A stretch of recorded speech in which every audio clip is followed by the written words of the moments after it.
ভারতবর্ষে নয়, পৃথিবীতে একমাত্র চীন ছাড়া, চীনে ডেমোক্রেসি নেই। চীন গণতান্ত্রিক প্রজাতন্ত্র দেশ নয়, আমাদের দেশ গণতান্ত্রিক প্রজাতন্ত্র। আমাদের 40 লক্ষ মানুষ আছে। 40 লক্ষ মানুষ একটা দল করে না, 40 লক্ষ মানুষ একটা দল করে না। গণতান্ত্রিক ব্যবস্থাপনায় যার যেটা ভালো লাগবে সেটা করবে। এবং যদি বুঝতাম ত্রিপুরার যে গণতন্ত্র নেই, তাহলে আমার এই প্রশ্নটা করলে কাটত। সুতরাং যে যার ইচ্ছা যে দল করবে, এটা তাদের ব্যাপার, এবং নিশ্চয়ই তারা নিজেরা চিন্তা করেছে তাদের জন্য ভালো হবে। কিন্তু অতীত অভিজ্ঞতা দেখা গেছে, আমি প্রত্যেকবারে যদি বলি, আমি কংগ্রেস যখন ছাড়লাম তখন বলছি দম বন্ধ কর অবস্থা। আমি গেলাম তৃণমূল, তখনও বলছি দম বন্ধ কর অবস্থা। আমি গেলাম বিজেপি, তখনও বলছি দম বন্ধ কর অবস্থা। আমি এটা বুঝলাম না এটা কি জিনিস। আমি তো দীর্ঘ বছর ধরে রাজনীতি করি, যার যেটা ভালো লাগবে সে চুজ করে নেবে। আমরা মনে করেছি, আমরা রাজ্যের বেশিরভাগ মানুষ মনে করছি BJP is the safest party.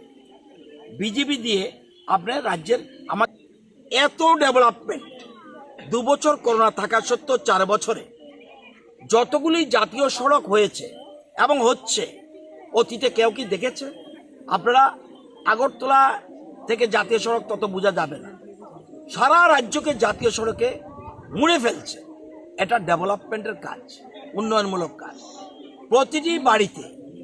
প্রতিটি বাড়িতে জল সংযোগের ব্যবস্থা করে দিচ্ছে ফ্রি অফ কস্ট। এটাকে চিন্তা করা যায়? সময়টা কিন্তু অল্প।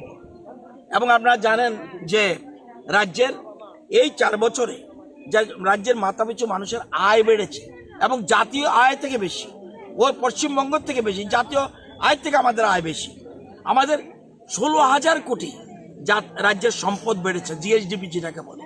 তো এখানে এবং আপনারা জানেন এই যে যারা আগামী দিনের স্টুডেন্ট, আগামী দিনের রাজ্যের ভবিষ্যৎ, তাদের ক্ষেত্রে, শিক্ষা ক্ষেত্রে 2 বছর বাদ দিলে আমরা যে ডেভেলপমেন্ট করেছি, 34টা সংস্কার করেছি, যেটা অতীতে চিন্তা করা যায় না।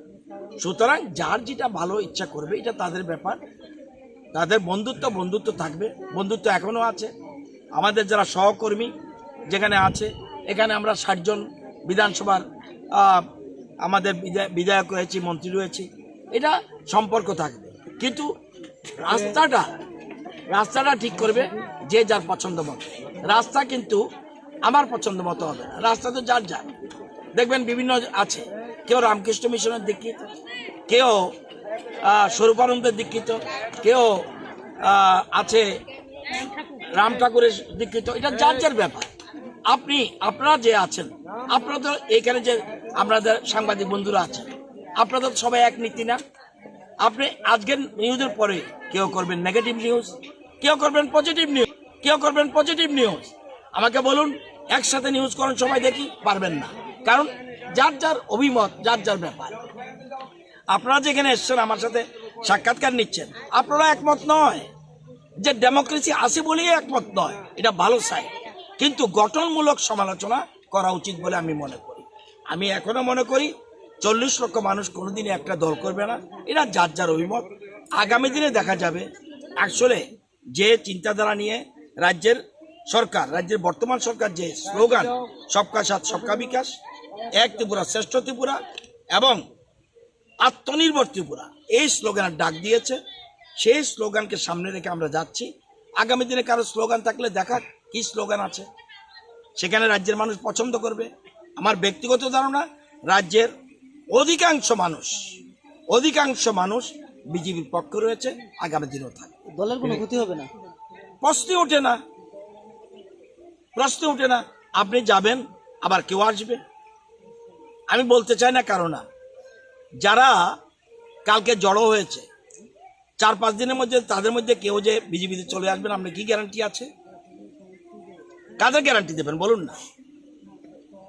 যারা এই সুবল বাবু, উনিও তো আরেকটা দল করতেন, উনি নিজে দল করেছেন, কংগ্রেস থেকে গিয়েছেন এক দলে, তারপরে তৃণমূলে, তারপরে বিজেপিতে, আবার উনি এখন তৃণমূলে। এই সুদীপবাবু তারা কংগ্রেস করেছে, এখানে দমবন্ধ, আসলো তৃণমূলে, ওইখানেও দমবন্ধ, এখানে বিজেপিতে, এখানেও দমবন্ধ, এখন আবার আগের প্রথম দমবন্ধর জায়গা গেছে। আগামী দিনে বোঝা যাবে কোনটা সঠিক লাইন, এটা বলা মুশকিল আছে। কিন্তু ডেমোক্রেটিক রাইট আছে, যার যেটা ইচ্ছে দল। কংগ্রেস একটা সিটও পাবে না, প্রমাণ করুক। বিজেপি প্রমাণ করতে হবে না, কারণ বিজেপি প্রমাণ করে দিয়েছে। এখন প্রমাণ করতে হবে তৃণমূলের, এখন প্রমাণ করতে হবে সিপিএমের, এখন প্রমাণ করতে হবে কংগ্রেস। আমি তো বলছি, আপনি যাবেন 5 জন, আসবে 15 জন। প্রতিদিন বিজেপি দলে মানুষ যোগদান করছে। আপনার টোটাল স্ট্রেংথ কত, হাইস্ট করে বলুন, কত লোক এসছে কালকে? 1 লক্ষ? কালকে 1 লক্ষ লোক এসছে। চলে আসুন 10,000, চলে আসুন 5,000, চলে আসুন 3,000। 2-3,000 লোক দিয়ে কোনো নেতৃত্ব এস্টাবলিশ করা যায় না, হিউজ লোক লাগে। কোনো সরকার গড়তে হলে কমপক্ষে 10 লক্ষ থেকে 12 লক্ষ ভোটার লাগে। এটা বিজেপি ছাড়া কারণে। আপনি বলুন না কংগ্রেসের আছে কিনা। আর কয়দিন পরেই দেখবেন কংগ্রেসের ঘরের মধ্যে কি হচ্ছে।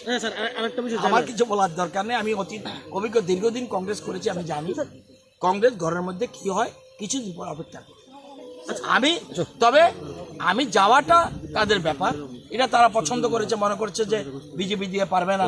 এখানে এমনও তো হতে পারে বিজেপির নেতৃত্বের প্রতি তাদের দুঃখ থাকতে পারে, এটা তাদের ব্যাপার। কিন্তু আমি মনে করি আমরা বিজেপি মেজরিটি আছি এবং সংখ্যাগরিষ্ঠতার কোনো প্রশ্ন ওঠে না। আগামী দিনে প্রমাণ হবে কে দল সরকার গঠন করবে, এটা 23-এ, আরো 1 বছর।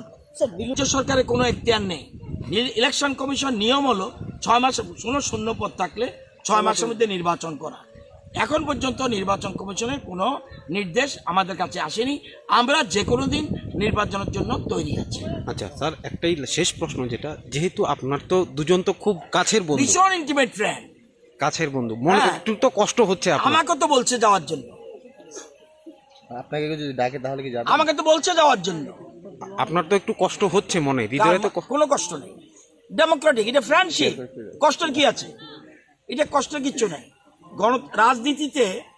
রাজনীতিতে এই কষ্টের কোনো অর্থ নেই। এ কি অর্থ? এখানে বহুত সিপিএম, আমরা জানেন অমরপুরের বিধায়কের কথা, মনোরঞ্জন বাবু, উনি সিপিএম করতেন, বিজেপিতে চলে এসছে। প্রবীর চক্রবর্তী সিপিএমের ডাক সাইটের নেতা ছিলেন আগরতলার কোনো এক সময়, উনি বিজেপি করছেন। এটা যার যেটা সেফ প্লেস মনে করে। আপনি যেটা মনে করছেন এটাই সবটা কারেক্ট, এটা তো না। সুদীপবাবু যেটা মনে করছে এটাই ত্রিপুরার মানুষ গ্রহণ করছে, এই ধারণা করতে গেল।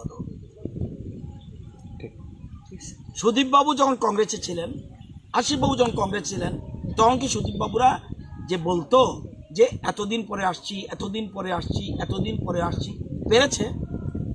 তো এখন এটা যে কারেক্ট, ওনাদের বিজেপি পরীক্ষা দিয়ে প্রমাণিত করে ফেলেছে যে উই আর পপুলার।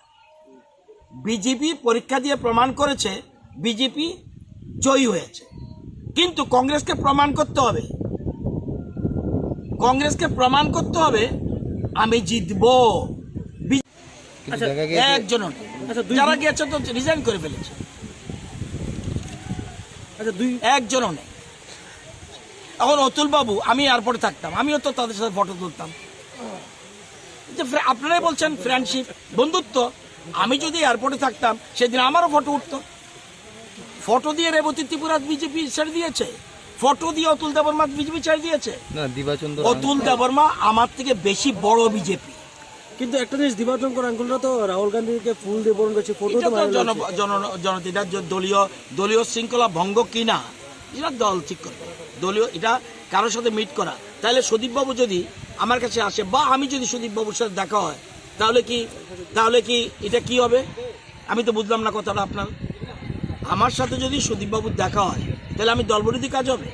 এখন আমি জানি না। এটা যদি দলবিরোধী হয়, নিশ্চয়ই দল ঠিক করবে কি করবে।